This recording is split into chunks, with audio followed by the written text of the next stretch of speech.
Welcome to this video, which is about archetypal characters in literature. This video is mainly aimed at A-level students who are studying comedy literature or aspects of comedy module for their A-level qualification. But this video might also be useful for some of you who are perhaps studying GCSE or even perhaps undergraduate work focusing on particular characters. So towards the second half of this video, I'm going to be looking specifically at the role of the fool character, because that is a character that is quite important in terms of analysing comedic literature. I'm filming this video on the 1st of April 2023, and just because I was interested, just to think about this relationship between comedy and tragedy, I did a Google search this morning to see how many results came up. And you can see from this slide that 2.1 billion results came up for comedy, whereas 548 million results for tragedy. What does this tell us? Well, this tells me that despite historically comedy always getting a bit of a bad deal in terms of tragedy, that comedy is still incredibly relevant to us. And we need comedy like we need paracetamol. There's a medicinal aspect to it. It's important for us to escape, and comedy often gives us that escape. We know, for example, that laughing therapy is prescribed on the NHS sometimes to release endorphins. If you are perpetually living in seriousness, that's not good for your health. And even in Shakespearean time, they believed that melancholy or sadness had dire consequences on your health. In other words, the happier people lived longer. So we can still see that despite tragedy always being seen as more austere or more significant, or giving a more significant representation of the human condition, whereas comedy was always seen as kind of a lower form of wit, you can see that comedy in modern society is still very, very popular. And obviously we've just gone through a tough time with the pandemic. What did we do? Well, most of us went and found sitcoms and things to laugh at and feel entertained and not so depressed all the time. So comedy clearly still has a place, and we need to think of comedic literature right back, to Shakespeare, let's say, as part of that same tradition that we have now in terms of being designed to provide that escapism and give us relief from sadness and melancholy and seriousness. So I thought that was interesting in terms of the relevance of comedy in modern society. So the focus of this video is what is an archetypal character, and then focusing on the fool. So an archetypal character is a character that reoccurs consistently across multiple texts. You can sometimes also call them stock characters, and they represent universal and recognizable behaviors of mankind. So what I'll be prompting you to do at the end of this video is to think about the comedic texts that you have studied, and to think about which characters perhaps fit into which category. So according to readsy.com, there are 12 main types of archetypal character that are consistently presented across centuries in literature.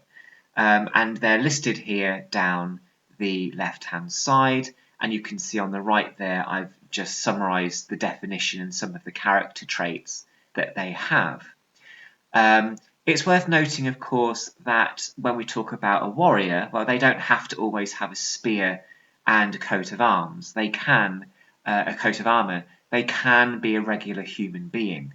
So if you have a particularly powerful male protagonist who shows these kind of traits of courage, strength, arrogance, they want to conquer something, then that would be potentially an archetype that is being used in the creation of that character. Children and orphans are often presented. I would also encourage my students to think about social and political and social protest writing, and to think about how children are used in those texts. We have got, of course, the creator here, somebody who is willing to create something, a vision, even to sacrifice themselves or their own time to do so.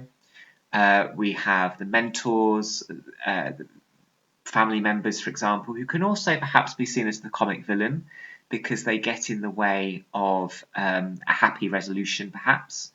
Sometimes the older, overbearing mother-in-law characters, for example. Jokers and fools we're going to talk about a bit later.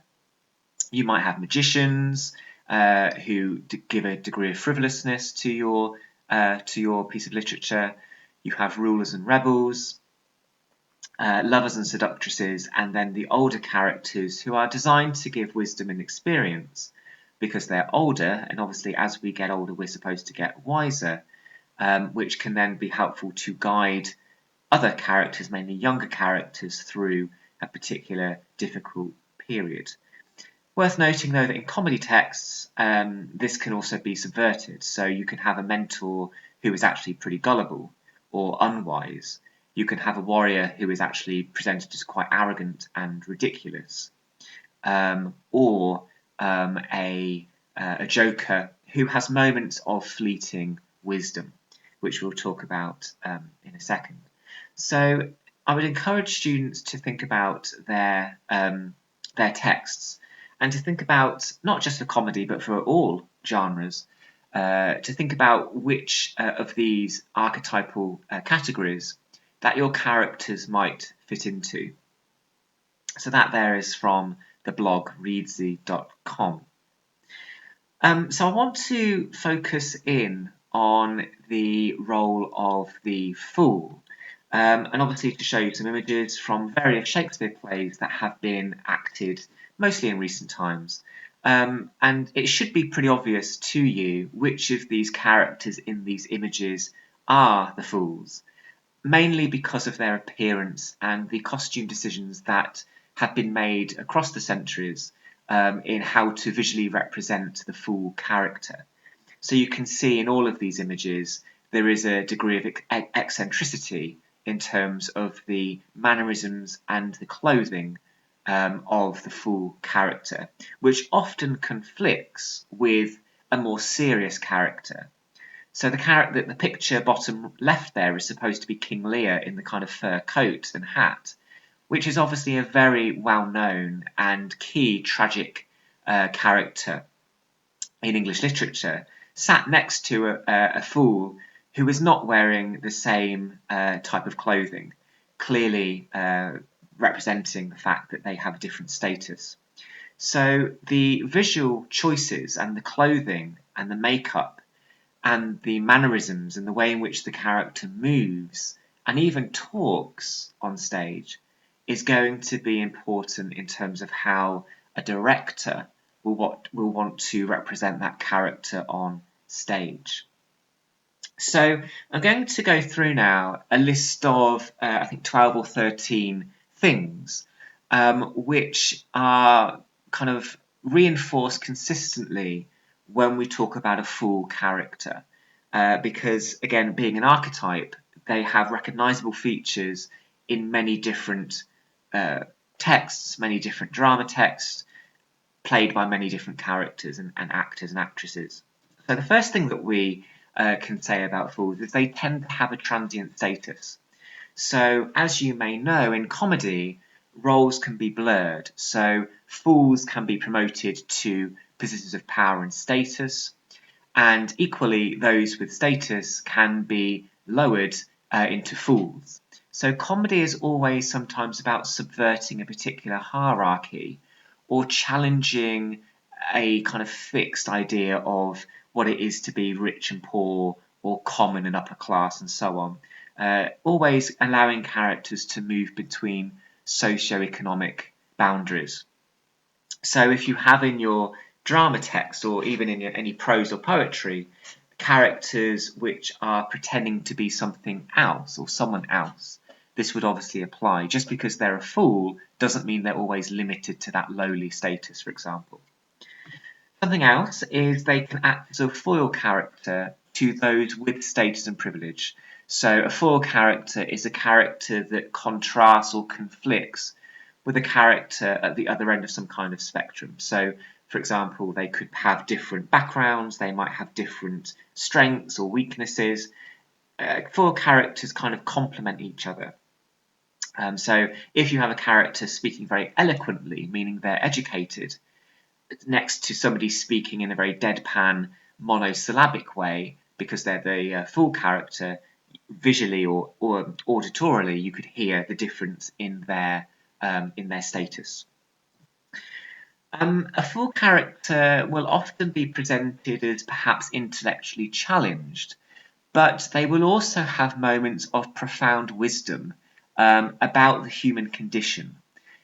So again, despite sometimes being presented, or the assumption is that they're pretty stupid or foolish, they do actually say things sometimes which are quite profound and true. So the thing with the fool character is don't write them off completely, because sometimes they do actually understand people and the pitfalls of being human and human error and human foibles really quite well. So don't write them off, because sometimes they do say things that make actually quite a lot of sense. When they do say something that is profound, though, they can often be written off because they have this reputation of always saying silly things. So there's often no consequence to their foolery, because even if they do say something that is particularly profound or intelligent or accurate, it's very easy for the people around them to say, oh, ignore him, he's always saying goofy things. So what they say is often written off because they have this reputation of being silly consistently. So there's often no consequence to something if they do say something that's particularly profound. As we've said, the clothing and their makeup and their physical movements across the stage can often reinforce their status of the fool and their capability to be a bit of a buffoon sometimes. They may be lower in status, but they are still able sometimes to indulge in quite complex scheming and witty repartee between characters. So they can sometimes actually verbally defend themselves. They might not be intellectual or educated to the same extent as other protagonists in the story or the piece of drama or text, but they can still have a role in helping a protagonist in a particular idea or scheme. So that's important. And they can also verbally have some sharpness of mind as well, even if the confusion or the fool's confusion is what results in the witty given back and forth between characters. So repartee here means this kind of turn taking, this back and forth that characters can have with each other. A fool character can often be an outsider, and that allows a fool character to have separation and perspective, because if you are distanced from things, it means that you can see things for how they really are. It means that they're not biased, and they're not often governed by complete loyalty. So if they have a lack of loyalty, they can often mock characters that nobody else dare mock, because they have a detached position. They can often be a fearless and quite cutting speaker of the truth. What they say might be quite funny, because they're the only character that can challenge another character's higher status. So if you think, for example, of The Taming of the Shrew, Grumio is always mocking Petruchio, and he's really the only character that is able to do that. So sometimes when you have these double acts, one of them, the full character, will always kind of be able to criticise their master in a kind of deadpan way, which can cause comic relief. And a word that I've been really trying to get my students to use when talking about comedy is the word clowning, which goes back to this idea of plays having a clown character or a jester, which would have been very popular for audiences of all eras, because they were breaking formality and seriousness. And clowning is again synonymous with scheming and pranking and plotting. Comedy is often about characters making things complicated in order to achieve something, usually a love interest. It's how though you get to that result that's the thing. So these full characters, yes, they might look ridiculous, but they still have capacity to clown around, and that will provide comic relief. Think about in terms of comic relief, which is this kind of escapism from seriousness. Obviously, if you're writing a comedy, you don't want the audience to be serious too long. You want your scenes and your acts to be peppered with moments of laughter, because that's why they bought a ticket. They want to be laughing. They want to be surrounded by humour all evening. They don't want to be sat there miserable. So think about, though, in terms of a drama text, in terms of your entrances and exits for dramatic methods for AO2, why a writer has brought a character in at that moment. Why has Shakespeare, for example, brought Grumio in at the same time as Petruchio at the beginning of Act 1, Scene 2? Why is Biondello at the wedding scene in Taming of the Shrew, for example? So think about why the fool characters are on stage at that moment. Why did the playwright bring that character in then? And that gives you some insightful comments, potentially, about the art of stagecraft.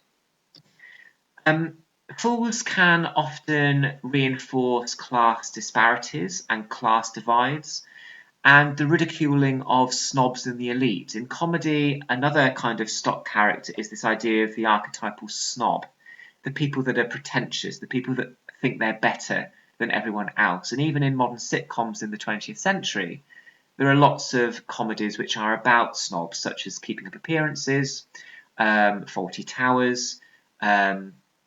So even modern sitcoms are about snobs and mocking them because they think they're above everybody else. And comedy is always about the universality of people.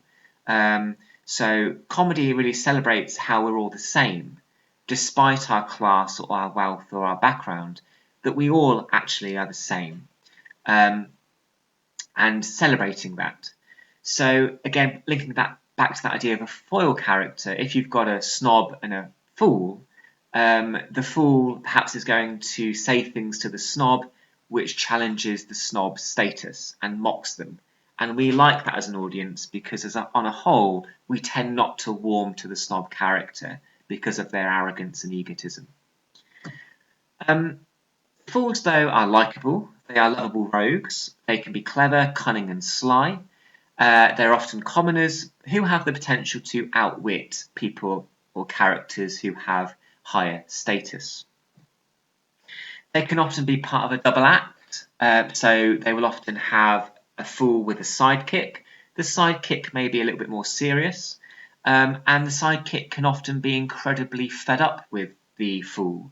Again, I'm thinking about Fawlty Towers from the 70s and how the owner of the hotel, Basil Fawlty, was always undermined as a serious hotelier by his waiter, Manuel. So this is something that has been around for a long time, this idea of a double act. And finally, think about their tone and register of the fool. The way they speak can be very monosyllabic. They might speak a lot in prose rather than verse in drama, particularly Shakespeare. And again, it conflicts with the kind of more eloquent style, perhaps, of those who are regarded as higher on the social hierarchy. So, comedic texts, by their very nature, are going to include fool characters or clowns or jesters, whatever you want to call them. And also, sometimes in comedy, the hierarchy is subverted. So even the higher status characters are going to have foolish traits as a way to subvert their status. So think about that as well. So those are common kind of conventions of a fool character. So what I would encourage you to do now is to go back and look at your comedy texts and think about which characters fit into these conventions, and to perhaps find particular moments of your text where these characters feature, which would perhaps be useful if you were going to talk about your comedy texts in an essay in an exam, for example, or analyse an extract. So hopefully that has been useful, all about the role of the fool in comedy literature. Thank you.